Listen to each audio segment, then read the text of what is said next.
So, okay, I think it's really important to understand that toxic speech is a much broader category than hate speech and slurs, or even us-them polarization. Sometimes people will look at it as incitement, which is a very powerful form. Threats can be mild or very immediate and dangerous. So we've got a wide range. It also can affect individuals. It can be social. In today's talk, I'm really looking at social issues. So toxicity, if you look that up in the medical literature, it's the degree to which a substance can harm humans or animals. Toxic speech can harm acutely or chronically in the way that toxins can do the same. And susceptibility or uptake may vary. And I think this is really important.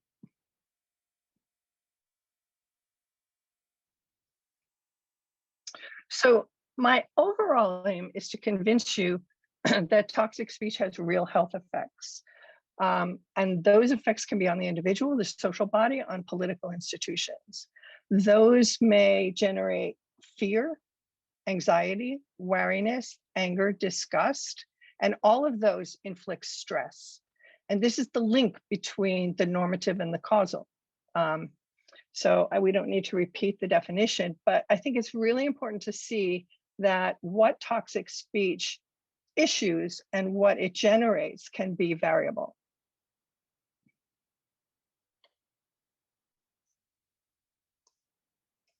Sorry, I'm not managing well. Okay, so there's this particular paper. I've written a paper called Toxic Speech and then one on antidotes and inoculations. This one, I'm really trying to expand from the poison model that I used in the earlier ones to take account of viral transmission.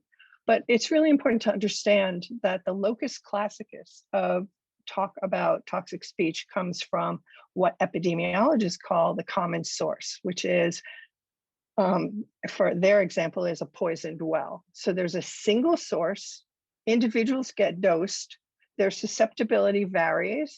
Biologically, it tends not to be contagious. If someone gives you arsenic, you don't become dangerous for anyone else. But on the social level, there are many repetitions of these various things that we get dosed with. And if you look at here in the United States, former President Donald Trump's tweets, it was like this onslaught of toxicity on a daily basis. The viral model has multiple sources across a population with networks of transition. And in that viral model, mutations are possible. This is the point at which I should go back, because I actually meant to warn people and say, maybe this talk needs a trigger warning, because we are all so completely overwhelmed by and exhausted by the pandemic, and talk about epidemiology. This is something I started working on in 2014, but now I find actually people do understand how the epidemiology works so much better because we have had to. But it's also exhausting to think about it and kind of unpleasant. So I'm sorry about that. I hope it doesn't trigger you in any way. Now, back to these two models. They could apply at different stages, or they could apply to different types of outbreaks, and they are probably not the only thing that we should think about. Okay. So I wanted to start with this classic quote from Victor Klemperer, because this is really the locus classicus. And he said, Nazism permeated the flesh and blood of the people through single words, idioms, and sentence structures, which were imposed on them in a million tiny, whoops, something happened, in a million tiny repetitions, and taken on board mechanically and unconsciously. This part of the quote I didn't put in the paper. He adds, one tends to understand Schiller's distich on a cultivated language which writes and thinks for you in purely aesthetic and, as it were, harmless terms. But language does not simply write and think for me. It also increasingly dictates my feelings and governs my entire spiritual being, the more unquestioningly and unconsciously I abandon myself to it. And what happens if the cultivated language is made up of poisonous elements or has been made the bearer of poisons? And this part is in the paper. Words can be like tiny doses of arsenic. They are swallowed unnoticed, appear to have little effect, and then after a little time, the toxic reaction sets in after all. So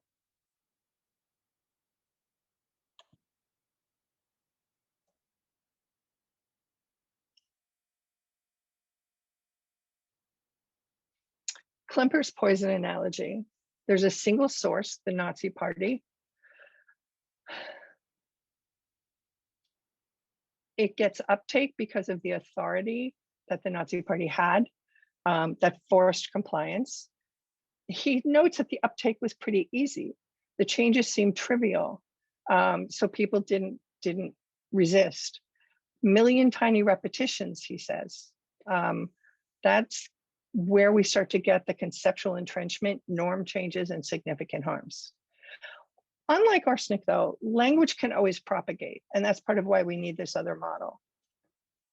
So arsenic, what does it do? It creates serious harms to all major organ systems, but susceptibility to arsenic varies, and mostly according to your age, the dose, the frequency, and any comorbidities you might have. But arsenic poisoning, once you've got it, is not contagious. So the common source model,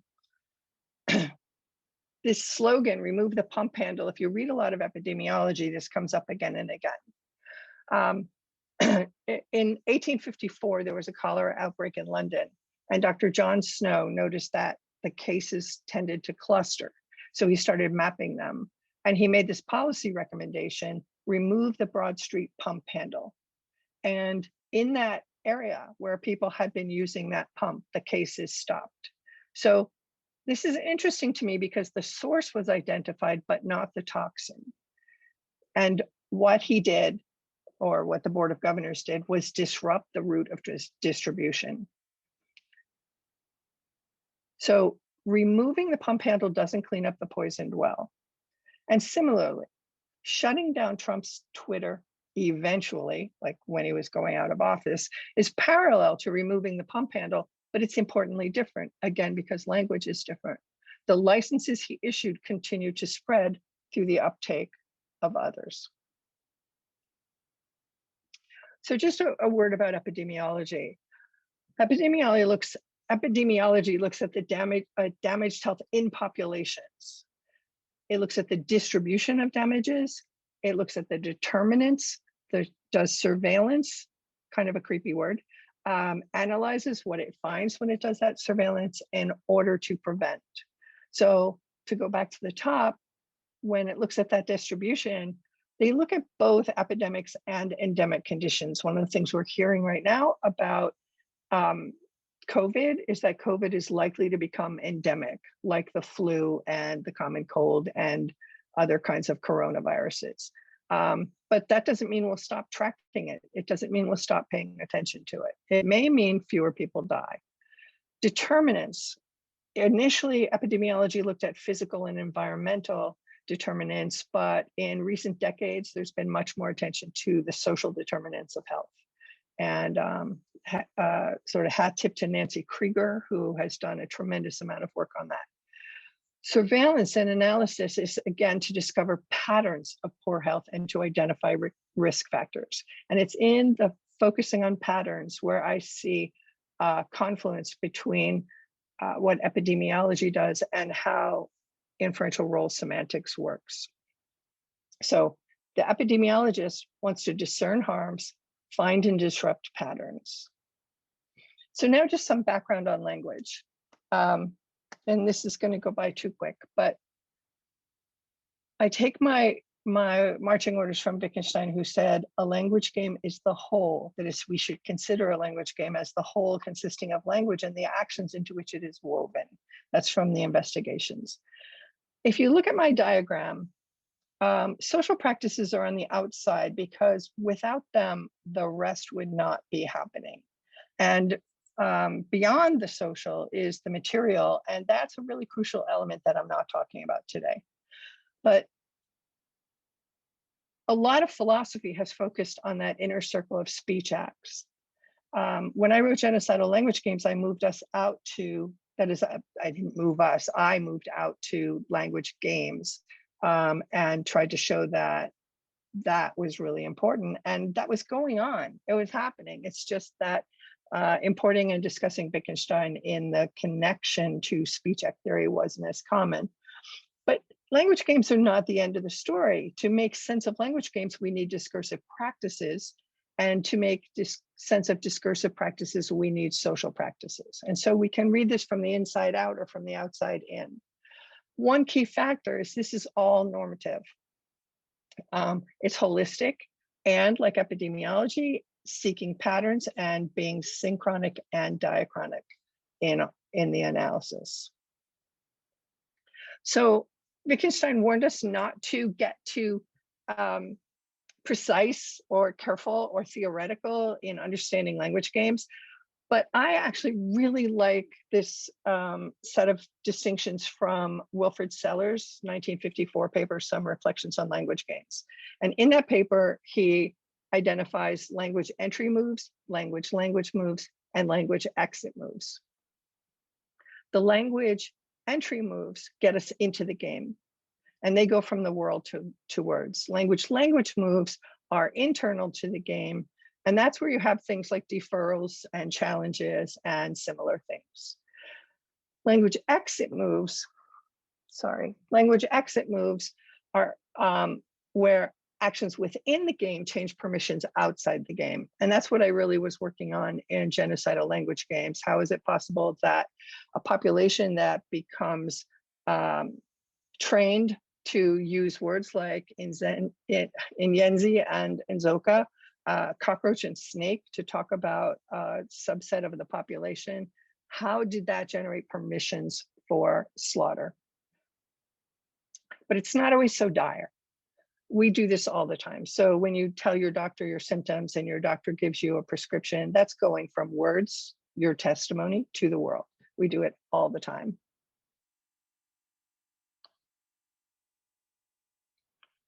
Okay.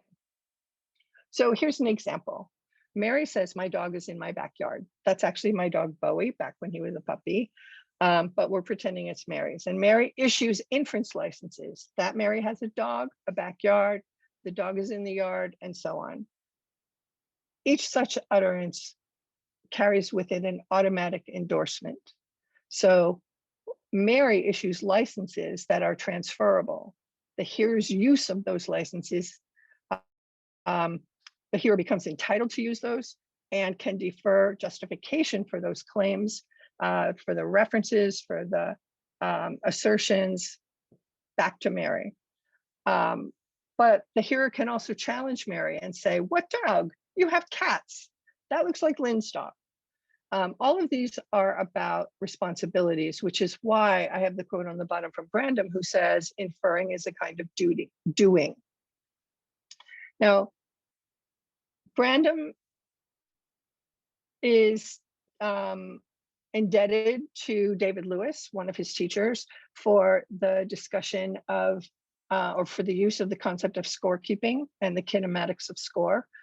This is something where the inferential role theory and many of the Princeton Speech Act theory, particularly Feminist Speech Act work from Princeton, overlaps, because the scorekeeping model is really powerful, and it works in sort of both strands of this approach. So what do you track?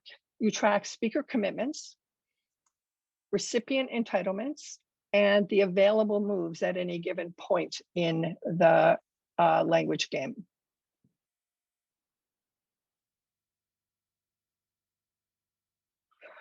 So with commitments, what do? We track the patterns. You see how this is sounding a little bit like epidemiology? So what did the speaker identify? What did they say? Can they defend the claim or justify it? If they can't, then many of their licenses become moot. And then finally, expressive commitment to the viability and value of a particular way of talking. And that's really the part that I'm most interested in. So this is a passage from the paper, and I want to read it out because I think it could be helpful. So I say, Klemperer is astonished by his fellow citizens' easy uptake of Nazi changes. He exclaims, how effortlessly people with harmless average dispositions adapt to their environment. With hindsight, we remembered how in Heringsdorf, the good-natured young man had already talked of a clean, cheerful war. At the time, we took it to be a cliched endorsement without so much as a second thought. But cliches do indeed soon take hold of us. This easily endorsed cliche is like the tiny dose of arsenic. By the time it becomes cliche, the cumulative effect of repeated doses has changed norms. That's really important. Generally, when we speak, endorsement is automatic, not something added. It takes special care to restrict endorsement when we must. Widespread uptake and audience activity, the million tiny repetitions, refreshes licenses every time. Taking up the expressive commitments of leaders using only their terms fits the common source model. Even as it stretches into new cliched uses, that fits the viral model. So expressive commitment to the viability and value of a particular way of talking or mode of discourse. That's about applying an inferential role. So when Romeo says Juliet is the sun and then uses sun talk for Juliet, extending that metaphor in his soliloquy, he's endorsing using sun talk for Juliet at least, and maybe for other people as well. When a Hutu uses Inyenzi, which means cockroach, for Tutsi, they are committed to the viability and value of that particular way of talking, that mode of discourse. When I say they're committed, I do not mean that they have a psychological attitude of commitment. I just mean they're stuck with it. So how do you challenge? A says Lee is a cockroach. B replies, Lee is a human and no human is a cockroach. The denial, that denies the content and the inference, but that can be leaky, to use a phrase from Ray Langton. Look at what C does in moving to the meta level. It's wrong to talk about humans that way, that is, as if a cockroach. That's a denial of the expressive commitment. It's a meta level move. And I argue that's a more powerful way of breaking the pattern. So discursive toxicity, here I just want to point out that it can be acute or chronic. The acute cases would be things like certain kinds of threats, hurled epithets. They would have rapid onset. The person who is attacked that way would feel physiological responses. Chronic toxicity, like gaslighting, undermining, some threats, that's more like Klemperer's case. And many kinds of derogation and discriminatory speech are things that people have gotten used to. And so it's still doing damage, but they're not reacting in exactly the same way. And I hope we can talk about that a little bit more.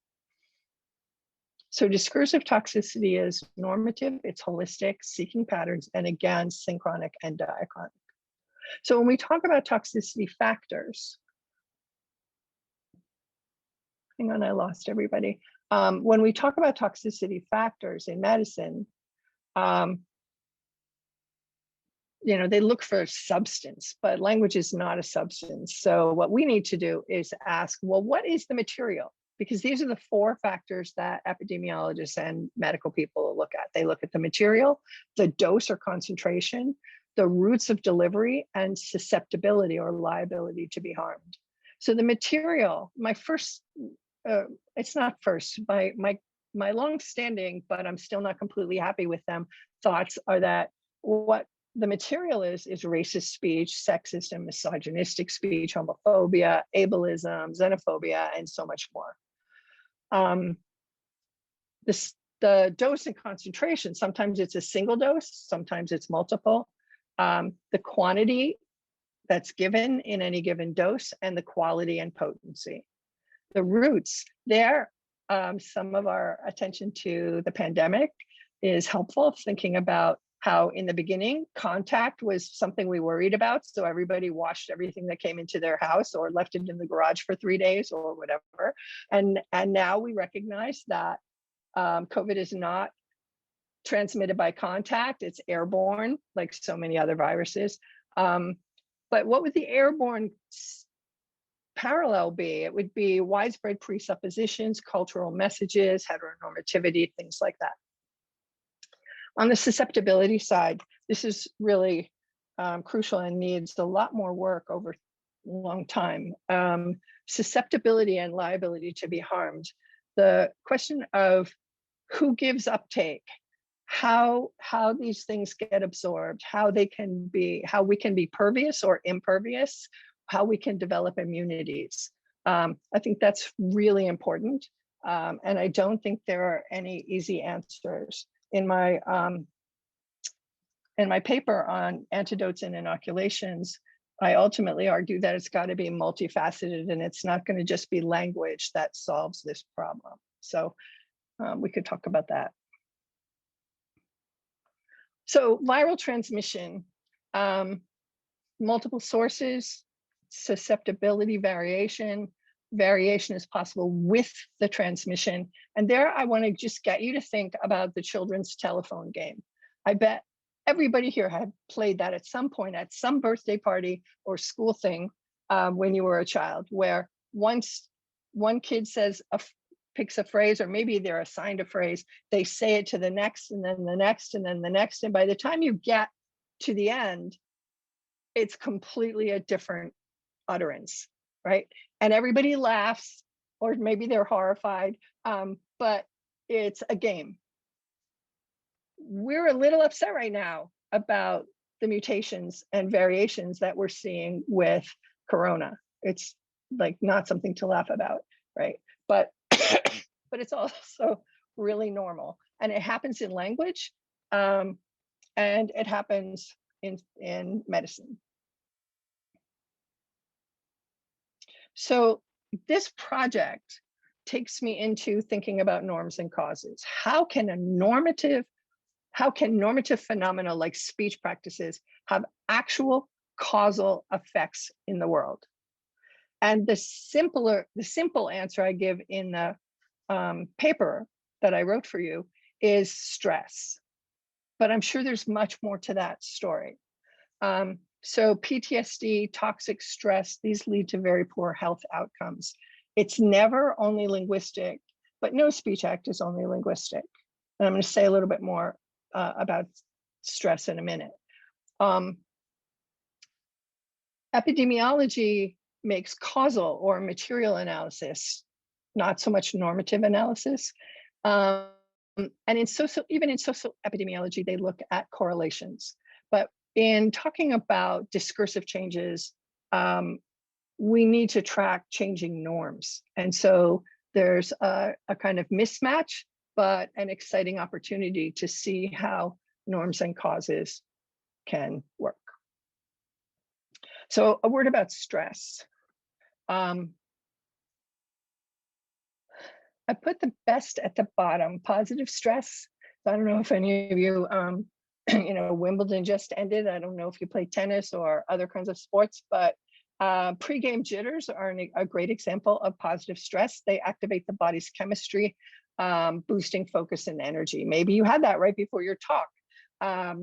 So that's okay. But if it's more than that, then maybe you're not going to perform as well. So tolerable stress is more severe, and it's often based in more enduring challenges. And the examples that I like to think of there, even though they're not very nice, are things like parental death or divorce. And that's just an incredible stressor for a kid. I could give you horrible examples from my research in Rwanda, but those stories are not really my stories to tell. But if you think about what children have undergone, children who are survivors of genocide and child soldiers and people who have had such heinous experiences, their stress isn't tolerable, it's toxic. But notice the difference between tolerable and toxic. Tolerable stress has social and emotional support that enables tolerating the damage. So those who have horrible things happen, but get the social and emotional support, very often learn to live with it. It doesn't mean they're not damaged anymore, but they've learned to tolerate the damage, work around it, etc. Toxic stress overwhelms the immune system. It arises from trauma and prolonged adversity without mitigating interventions. And so one of the goals of psychologists and other healthcare workers with people who have undergone trauma is to move them from toxic stress to tolerable stress.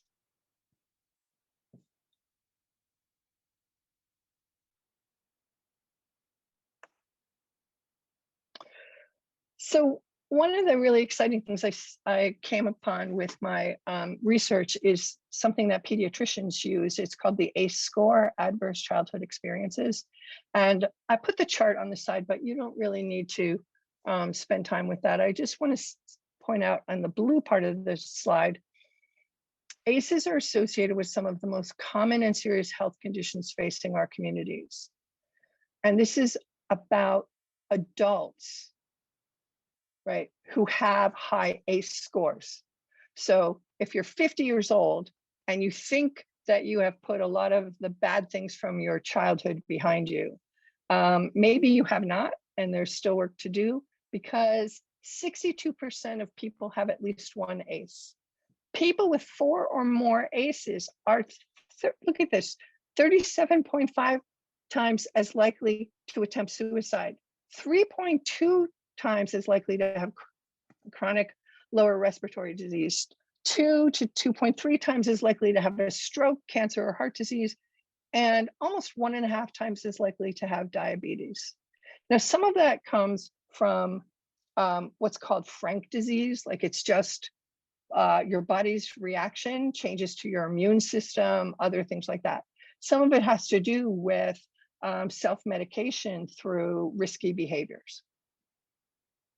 One of the things I want to point out about this list is notice the very first question. Did a parent or other adult in your house often or very often swear at you, insult you, put you down, or humiliate you? Or act in a way that made you afraid that you might be physically hurt? When I was in grad school at Pitt, across the hall from, or not across the hall, but the building next door, there was an alley between us, and there was a family who we called them the Louds. We never knew their name, but they were very loud. And when the windows were open, we could hear them. And the dad used to yell at the children. And these were children who were 3, 4, and 5 years old. And one of the things he would scream at them, I'm sitting there writing my dissertation, and I'm hearing this, and he's saying, he's calling, he'd say things like, "Get over here, you little hole." And I'm thinking, what does the child think? Like, because the child doesn't know what it's short for.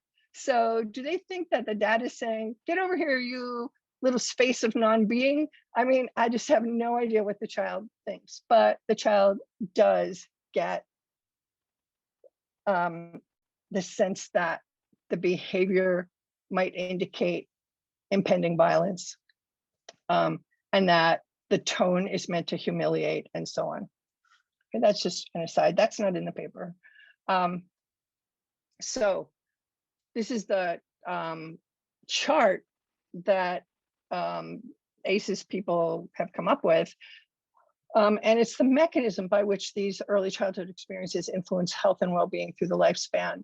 And so notice how the two, I'm pointing at the screen as if you can see my finger, the social conditions and local context and the adverse childhood experiences involve speech acts. They involve speech acts all over the place. And those have an impact on disrupting neurodevelopment, social, emotional, and cognitive impairment, then adopting health risk behaviors, and worse. So what I want to say is,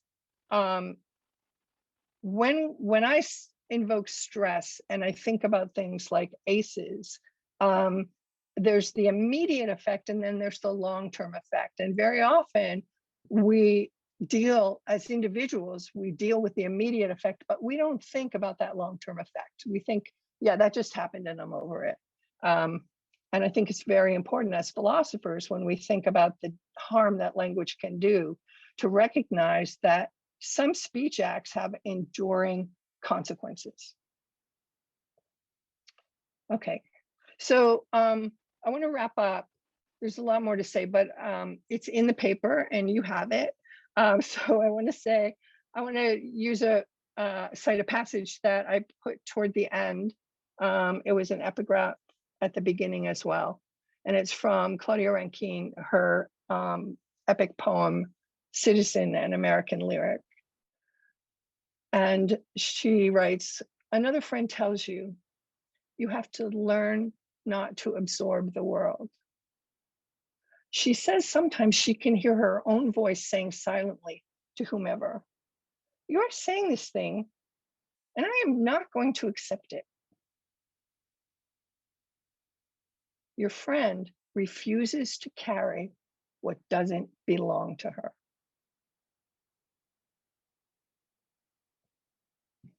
So when I think about that, why is it that one person can refuse to carry it and another person cannot? That's a kind of psychological question, right? And so I turned to some psychologists, Blair Johnson and Rebecca Akabchuk, in a really insightful 2018 paper. They say, you need individual responses, but you also need social support. Philosopher of language brain says, oh yeah, so you can challenge and block that speech act, but you also need changing social norms. Individual responses to social problems are not going to solve the problem. So resilience is enhanced, Johnson and Akabchuk say, by positive appraisal coping, effective cognitive and emotional regulation, I add, Twitter, self-efficacy, strong social support, and family bonds. I'm